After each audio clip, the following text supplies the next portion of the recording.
Hello, hello, Cancer Collective, Sun, Moon, and Rising. Ako po si James. Kumusta po kayong lahat? And welcome po sa James Tarot PH. Ito po ang inyong detalyado, komprehensibo at hindi beten na monthly reading for September 2025. So Cancer, kunin mo lang po yung makaresonate kayo ha and leave the rest. Use your intuition po para makuha niyo po yung para sa inyo today. Okay po? So Cancer, meron pa tayong isang tanong, isang sagot portion later. So kung meron kang pang malakas ng isang tanong, you can ask that at the end of our reading. Sa isip lamang po ha, huwag mo po isusulat sa baba. Sekreto lang natin. Sekreto lang po natin yung question mong yan. And I will answer that sa dulo. Kaya stay tuned for that. Okay po? So Cancer, thank you again for all of your donations. Saka po sa mga hindi nag-i-skip ng ads ako, napakalaking bagay po yan para sa akin.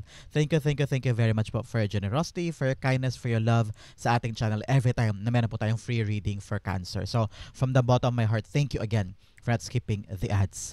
So Cancer, na naghihintay sa inyo ngayong buong September 2025, inhale. And exhale. At the center of your reading, you have the World card. Wow, beautiful. In the area of what you want, you have the Knight of Wands. Yes, yes, yes. In the area of what you need, you have the Devil card. Interesting. Mamaya pag-usapan ko ano lalamanin yan. In the area of what's affecting your current energy, of the Ace of Swords. Yes, yes, yes. In the area of your near future, you have the Star card. Lovely. In the area of your challenge for the month, you have the Hierophant. Lovely. In the area of your fortune, you have the Six of Cups. Beautiful. In the area of your divine messages, you have the King of Pentacles. Lovely.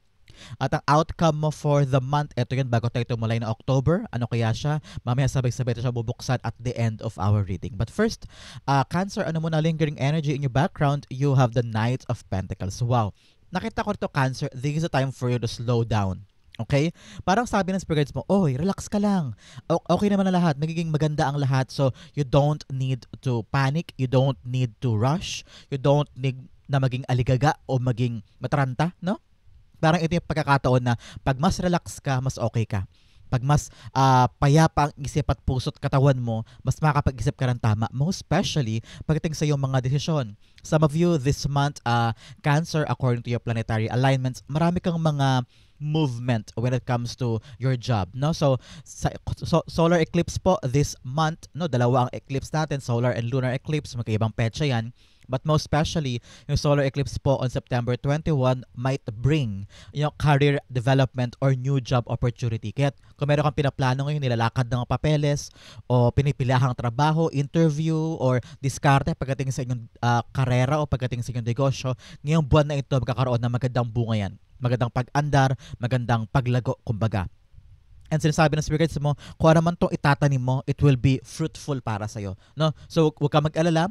Napakaganda ng core energy mo and your background energy, most especially your future and your affecting energy. Napakaganda ng apat na to combination. Meron ka pang King of Pentacles here, telling you everything is going smoothly, everything is successful. So napakaganda for you. Kaya relax ka lang. Wala kang time para magduda o mag-aligaga o magdamdam o magkaroon ng bagabag sa puso. Ito yung pagkakataon na gawin mo yung mga kaya mo with love, with passion, and also with enjoyment. Kaya relax lang. Yan ang power mo sa background this month. Okay? Napakaganda na lingering energy in your background. At the center, umpisahan na natin, in your core energy para sa buong buwan, this is a time for you to be successful, to be acknowledged, para kilalanin ka, magkaroon ka ng magandang appraisal or pagkilala in terms of your hard work, in terms of your name. Para nakita ko may tamaas na reputasyon, parang nirerespeto ka sa industriya mo, sa ginagalawan mo. And you feel like, uy, pag si Cancer, ay magaling yan. Uy, si Cancer, ay mabilis kumilos yan. Uy, si Cancer, pagkakatiwalaan yan. So parang ikaw yung uri ng tao na na-accumulate mo na yung pangalan mo. Parang meron kang reputasyon na tinitingala. Kung hindi ka man galing sa malaking trabaho o kahit nga sa palengke, kung ikaw ay nagtitinda sa palengke, kilala ka dyan bilang maayos magtinda, maayos makisama, magaling magbayad ng renta, no? Yung parang meron kang magaling ka sa ginagalawan mong industriya, parang ganyan, no? Most especially this month, Cancer, in your career and finance, no? Sinasabi talaga dito na mayroon kang excellent time to start big projects in career, tulad ng communication. Parang yung communication, halimbawa, parang ganito, nag-uusap, or vlogging, or teacher, di ba? Teacher, pa nagkukwento, ganyan, communication, call center, yun tungkol ka sa yung base mode in your job is communicating. Yan, pwede pagbebenta ng alahas, pagbebenta ng bahay at lupa, kondo, no? Malaki ang pag-asenso mo sa buwan na to when it comes on those kind of jobs. Pwede rin sa writing, baka writer ka o nagusulat ka, yan ang main job mo. Pwede rin, or kaya sa mga new software, mga AI or IT, computer, ganyan. So, malawak ang success mo sa mga bagay na yan sa buwan na ito. Kaya, take a chance and also galingan mo pa kasi malapit ka sa enerhiya ng tagumpay this time. Kaya, careful planning will lead you to your success. Ngayon, relax ka lang. Lahat ng plano, huwag mamadaliin para tagumpay, sureball para sa'yo, okay? The world card's being clarified by the devil card. 2 beses lumabas ang devil card paakyat dito. Sinasabi ng spirit guides mo na yes, umiwas dun sa mga bagay na magugulo. Narinig ko from your spirit guides na this time around, make sure na hindi ka ganun ka gigil sa mga bagay-bagay. Pag may mga kailangang plansyahin, relax. Huwag kang magi-give in dun sa temptation of bilisan na yan. Dapat lagi kang okay, relax kapag hindi pa gumagana, pag hindi pa okay, plansyahin. Believe in the divine timing. Pag ito ang oras. Alam mo yun, yung parang wag mong papuwersahin maganap ang isang bagay. And also, don't listen to other people. Pag halimbawa dinadown ka, kung kaya sila yung rason kung bakit ka napipiko, naiirita, wag mong hayaang matitrigger ka ngayong buwan na ito ng mga taong ito. Kasi baka maapektuhan yung plano mo, maapektuhan yung mga success mo, maapektuhan yung tinatrabaho mong makompleto dahil lamang sa mga taong ito. Kailangan mong ipahinga ang iyong sarili, ilayo ang iyong sarili sa kaguluhan, sa mga toxic people or toxic scenario, and everything will be fine, okay? In the area of what you want, you have the Knight of Wands. Paalala ko lang, narinig ko, lumayo daw sa mga temptasyon. Halimbawa, gimmick, inom, sugal, o kaya paggastos ng walang kapararakan, o kaya yung bigla-bigla bibili na impulsive buying. Kung iwasan mo yan, baka maka-apekto yun sa finances mo, sa pera mo. Kaya kailangan control, and disiplina. Okay? Knight of Wands is a card of really going for it. No, going for it, fighting for it. Ikaw parang gusto mo ilaban yung isang trabaho o ilaban na yung isang application or meron kang goal, sabi mo, ito na yun, it's now or never, gagawin ko na to. Very, very passionate ka this time, Cancer. Kita ko yung sigasig mo, yung laban mo na kunin to, gawin to, ilaban to. No? Parang dito mga nakaraang linggo, nakaraang buwan, ang tagal mong iniisip, ang tagal mong pinagkaplanuhan na parang, try ko kaya yun, gawin ko kaya yan. Pero ngayong buwan na to, malakas ang loob mo na i-try. Most especially po, in this month, no, malaki ang chance mo to earn money, no? Malakas ang chance mo na kumita ng malaking pera this month. In working with commissions, o kaya tungkol sa mga royalties, may mga ganyan, or working with AI, no? Sabi ko nga sa inyo kanina, computer and software, malakas yan this time. So, gawin mo yung mga kaya mo kung yan ang industry mo. But for others na hindi naman commission-based, hindi naman royalties or AI yung tinatrabaho, malaki pa rin ang power mo to earn more. Because masigasig ka at matapang ka this time, palaban ka this time. So, ituloy mo lang yan, continue having that passion and drive na kung magwawagi ka ngayong buwan na ito. The Knight of Wands being clarified by the Nine of Wands. Nine of Wands is talagang walang susuko dito sa pamilyang to. Sa pamilya natin walang susuko ngayon. No, parang ganyan. So parang ikaw yung uri ng tao na go-getter, palaban, kahit madapa ka na ilang beses, mapagod ka dito ilang beses, kakayanin mo. Because sabi mo, wala akong ibang rason para huminto. Parang wala akong ibang option to really sit down and take the blame or take the failure. Hindi, lalaban tayo kahit pagod, kahit sugatan, babangon, ilalaban.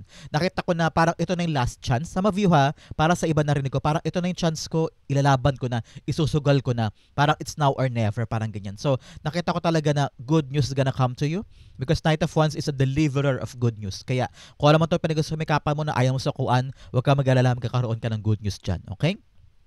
In the area of what you need, you have the devil card. Alisin mo na sa isip mo yung mga negative mong sinasabi sa sarili mo. Okay? Huwag ka rin daw masyadong gumawa ng mga drastic change, Cancer. Because this month, in your astrology and planetary alignment, you are being advised na sa personal, sa pansarili mo, huwag ka daw masyadong gumawa ng mga drastic na pagbabago. Halimbawa, sa hairstyle, sa fashion mo, sa mga kuko mo, o kaya halimbawa sa kwarto, no? Parang babaguhin mo halimbawa, yung kama mo, papwesto mo sa kabilang section.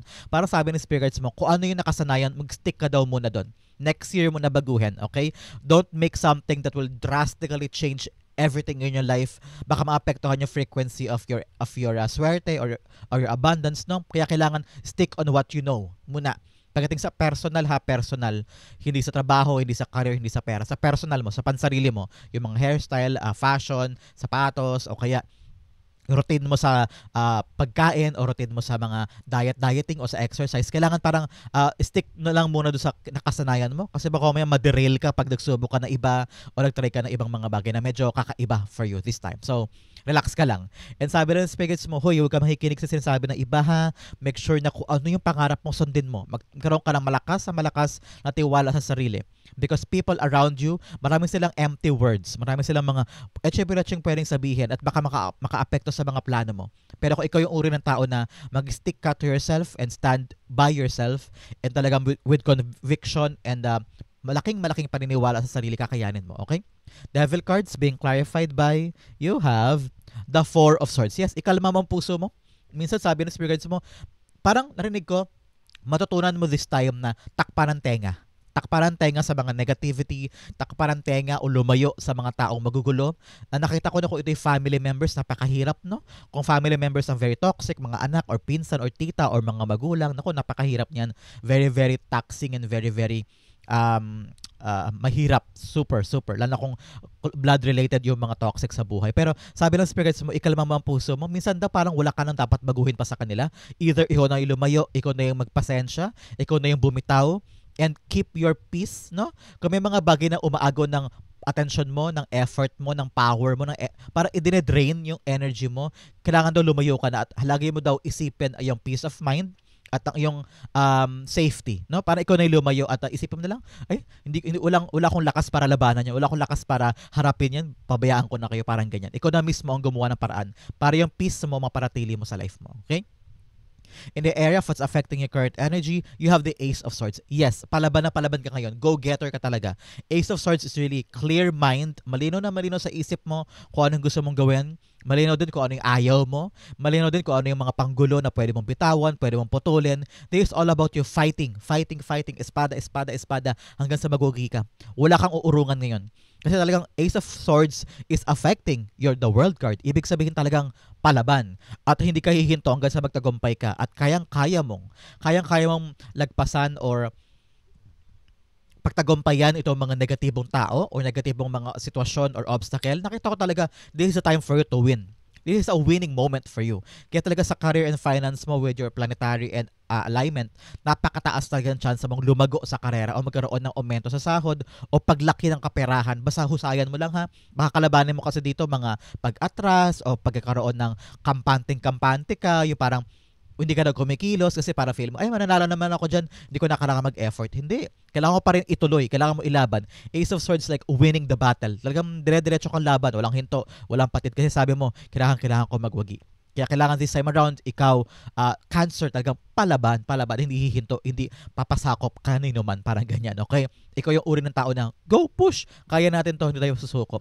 And Ace of Swords sa card of breakthrough, kung meron ka bang pinaghihirapan, yun, especially, tumaas tayo, Ace of Swords, yung mga nilalaban mo, na pinaghihirapan mo, sabi mo, kaya pa to, there is a card of breakthrough, talagang, pagtagumpay doon sa isang mahirap na bagay at lulusot ka na, makakatawid ka na, breakthrough talaga, okay?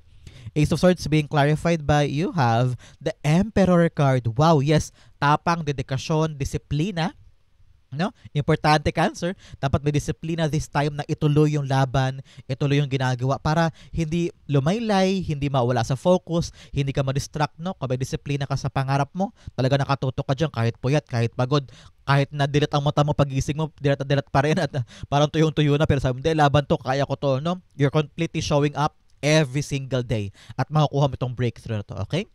In the area of your near future, yes, the Star card is an answered prayer. Palakpakan muna. Palakpakan para kay God, palakpakan para kay Jesus Christ. Kung ano man po ang pinapaniwalaan po ninyong relihiyon, palakpakan dahil yung dinasal mo sa Kanya ay natupad at nandito, napatunayan mo na, buti pala kumapit ako. Buti pala hindi ako sumuko. Buti pala nanalig ako doon sa pangarap ko, sa gusto ko kasi ibibigay. No? Narinig ko rin, sabi ng Spirit, you're gonna be very, very busy. Okay? This month, very, very busy ka. Kaya patuloy mong diligan ang buhay mo, ha?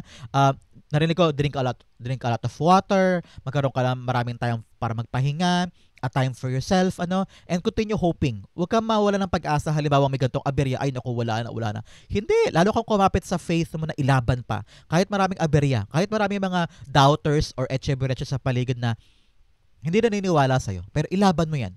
Nasa sa'yo yung kapangyarihan na ilaban ng pangarap mo at makapasa'yo yan. Okay? Ngayon pa lang. In the near future kasi to pwedeng next month or next 3 weeks, ganyan. Pero sabi ng spirits mo, ngayon pa lang, talasan mo na ang iyong hope, ang iyong faith sa iyong dreams kay God and it will be yours. Some of you, nakita ko talaga, nag-i-improve na yung health, no? Parang unti-unti ka na nakakabawi from all the pain, from all the suffering, or from all the work hard na pinagawa mo itong mga nakaraang buwan, nakaraang linggo, and magko-cultivate yan sa pagkakaroon ng yung kampanteng puso na parang makakahinga ka na maluwag because the dream is here. Napakaganda for you. The star cards being clarified by you have the Six of Swords. Yes, kalmanteng buhay. No? Kalmanteng buhay na parang panakahinga ka na, makaka-andar ka na ng maayos, smooth sailing, walang aberya. Ito na yung pagkakataon na nakita mo, umaandar na yung buhay ko, no? Nakita mo na parang everything is going into places, may direction na yung pinaghirapan. Ngayon parang nakikita mo yung every stage, may pinapatunguhan. So talagang nagiging kalmante. Ano ba yung kalmante? Tama ba? Tama yung term ko. Kumakalma ka, at naging kampante ka. Naku, pinagsama ko yung dalawang words. May sarili pala akong dictionary, Cancer, no? So, parang nagiging kampante ka at saka nagiging kalmado ka para sa mga bagay na ginagawa mo. Thank you for your new dictionary lesson for today, kalmante. Wow, okay. So, baka tama naman yun. Pero, comment down below. Pero sabi ng spirits mo talaga, dire-diretso to, napakaganda for you. In the area of your challenge for the month, you have impasse, reflect, and redirect your energy. May mga bagay doon na parang, okay, pag dead end na, huwag mo isayangin yung oras mo mag-stay dyan. Liko ka, hanap ka ng ibang paraan para matumbok mo pa rin yung goal mo. Kapag merong hindi gumagana, hindi ibig sabihin no na ending na yun for your goal. Baka mamaya itong proseso lang ay mali. So, lumipat ka kaagad at maghanap ka ng pantapal mong solusyon sa isang problema. Hindi porke na hinto na nandiyan ka na lang. Kailangan hanapan ng bago, okay? Another message, you have beginning a new cycle of first light. Yes, you're gonna begin something. Talaga ito yon. After an ending, after a beautiful success of something in your past na talagang tapos na isara mo na, nasa new cycle ka at kailangan mong harapin yung bago na huwag kang papakontrol sa takot at saka sa hirap. New cycle mo to, kaya labanan mo, kaya mo yan. In your challenge, you have the Hierophant. Hierophant is also talking about you using your wisdom, using your knowledge, using your philosophy. Mga napag-aralan mo, mga paniniwala mo tungkol sa isang bagay, dapat ina-apply mo yan. Bigyan kita na example. Halimbawa sa trabaho, kilala ka doon bilang hindi ka umiinom. Kasi sabi mo, committed po ako, hindi po ako umiinom. Kasi halimbawa, before, nangako ka na sa magulang mo, sa kapatid mo, sa asawa mo na hindi ka na magiinom kasi masama sa iyong umiinom halimbawa.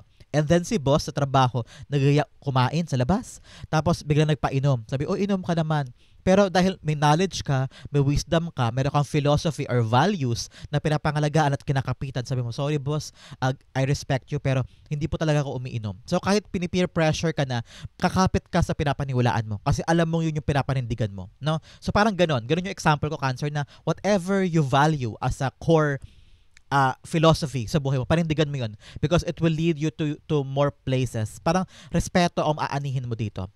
Sabi rin ng spirits mo na this time around, wag kang mailap na humingi ng tulong. Kung may darating na tulong or payo or assistance from others, i-accept mo lang, baka makadagdag yan para mapadali ito.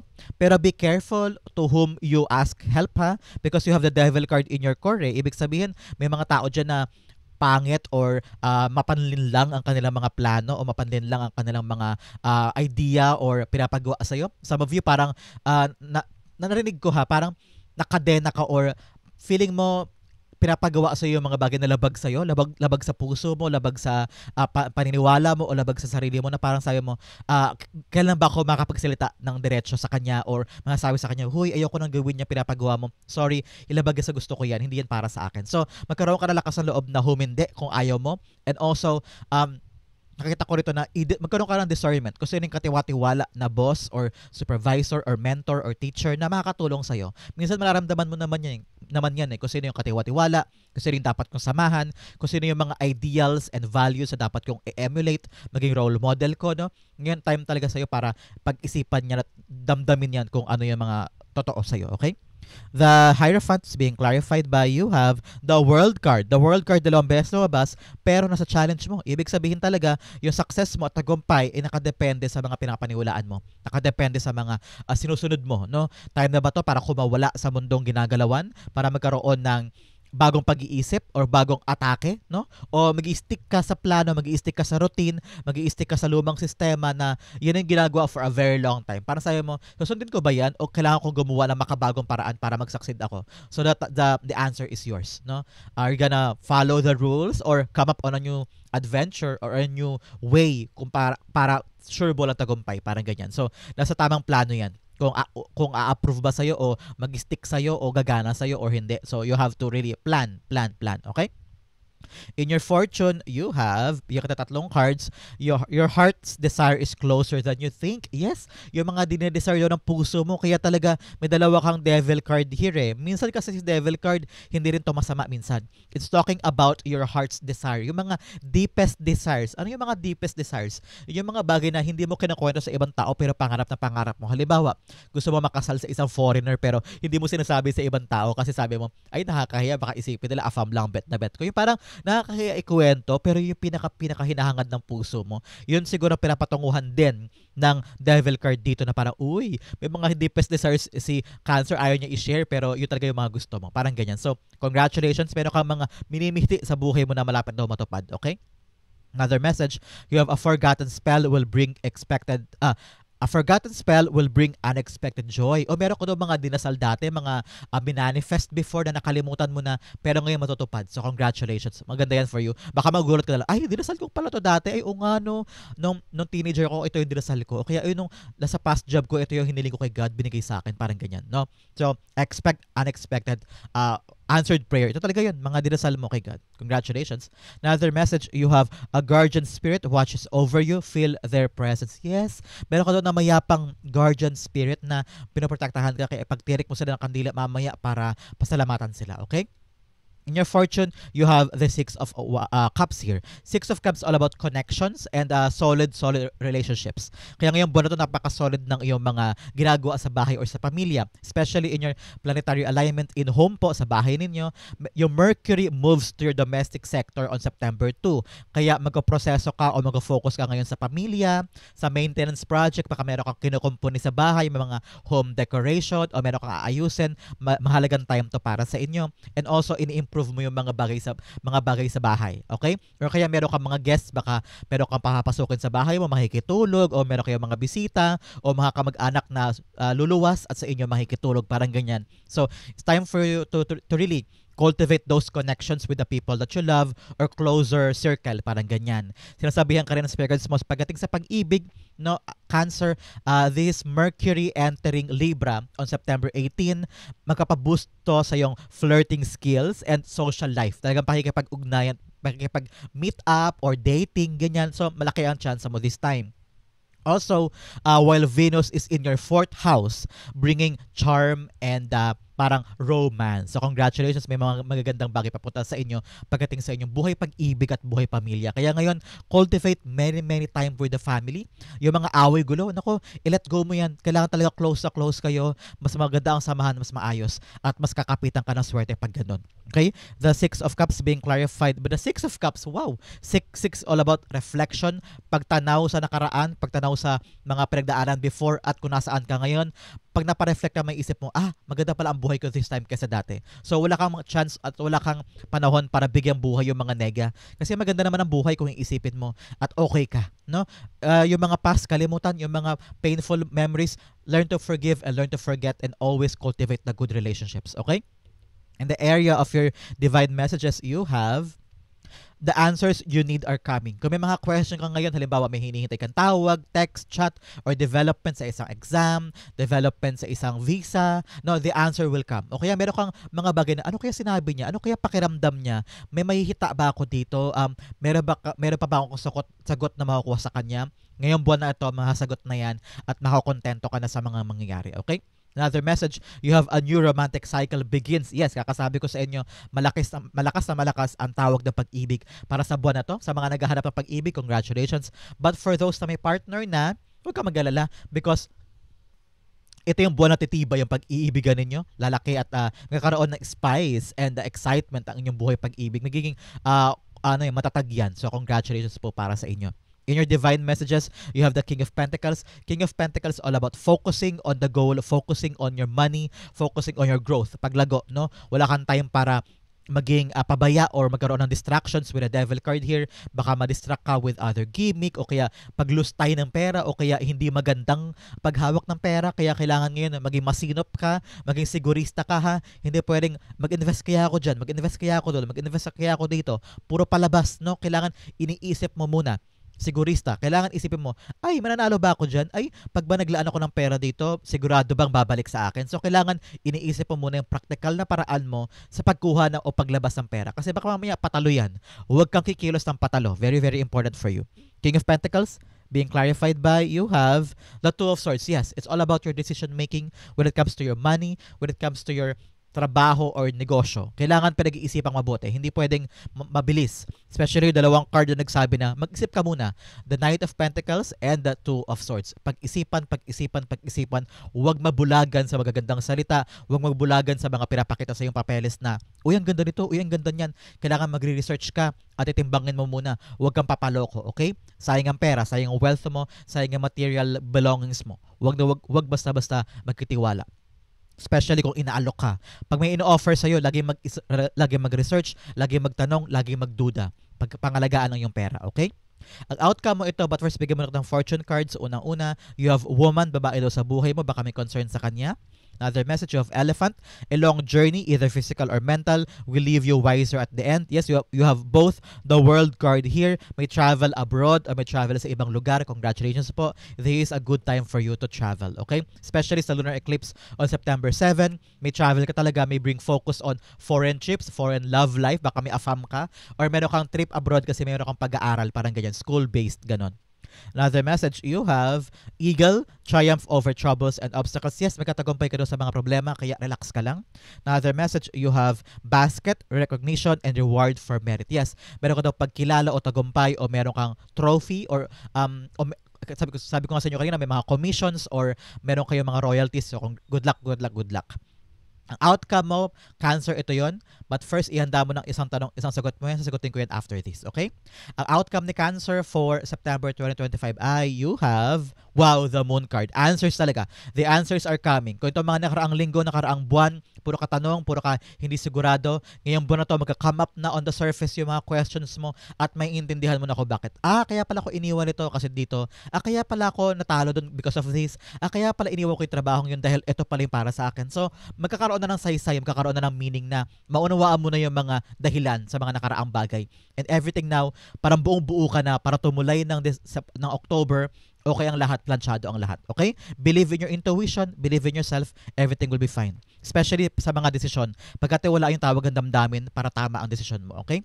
The moon cards being clarified by the Five of Pentacles, it's all about the struggles na naranasan mo. Ngayon sabi mo, gets ko na kung bakit ako napagod doon, bakit ako nahirapan doon. Ngayon naunawaan ko na kung bakit. Unti-unti ka na nakakabangon at unti-unti mo nilalaban base sa tawag ng damdamin mo. Hindi ka na nagpapatalo sa hirap. Ngayon, parang sabi ng spirits mo, magpapaka-victim ka ba dyan? No. Bangon, bangon, bangon. Ilaban mo ang sarili mo. Dumiretso ka kahit mahirap. Dumiretso ka kahit nakakapagod. Kaya mo manalo, Cancer. Ikaw ang tutulong sa sarili mo at hindi ibang tao. Kaya mong tumayo mag-isa, ilaban mo yan, okay? Believe in yourself and believe in God. If you have God, di mo kailangan problema, okay? So yan po ang inyong September 2025. Dumako na tayo sa iyong isang tanong, isang sagot. Close your eyes, Cancer. Mabilisan lang to and I will answer your question, okay? Mabilis lang to, mabilis. You have 1 and you have 2. Bigyan din kita ng angel card to clarify all of this dahil nasa tabi mo ngayon ang angel mo clarifying these questions. You have 1 and you have 2. So Cancer, open your eyes. Inhale. And exhale the answer to your question. You have the Eight of Pentacles upright. You have the Two of Cups in reversed. You have look for a sign. And you have compromise. May mga pag-uusap daw o negotiation or agreement na hindi pa buo. Kailangan mo daw makipag-compromise para hindi ka lugi o hindi sila lugi. Kailangan meet in the middle at lahat kayo approve sa pinag-usapan. Parang hindi pa ganoon ka kaayos yung usap eh. With the Eight of Pentacles, kailangan pa i-work. You need to work on this at daanan yung proseso para matapos. Kasi parang marami pang mga dapat asikasuhin, pero gustong-gusto mo na agad siya makuha. So parang, uy, hindi ka tugma. Kailangan tugma yan. Kailangan okay ang lahat bago mo hakbangan. Sabi ng angel mo, look for a sign. Parang hanapin mo yung mga sign na tama ba to o hindi. Para sa akin ba to o hindi. So you have to fix that first. Makinig ka sa intuition mo. Marami kang intuition cards here to tell you na, ito talaga yung para sa akin. Damdamin mo muna yun bago ka kumilos. Okay? And compromise. Pag-usapan. May mga bagay na nadaan sa matinong pag-usapan. Gawin mo yan. The answer now is no, Cancer. Balikan mo to next time, baka maging okay na. Pero sa ngayon, medyo malabo pa. Okay? So Cancer, that is your September 2025 and isang tanong, isang sagot. Sana po naka-resonate ka. Comment down below. Thank you again for watching hanggang dulo. Cancer, I love you. This has been James for James Arrow PH. God bless everybody.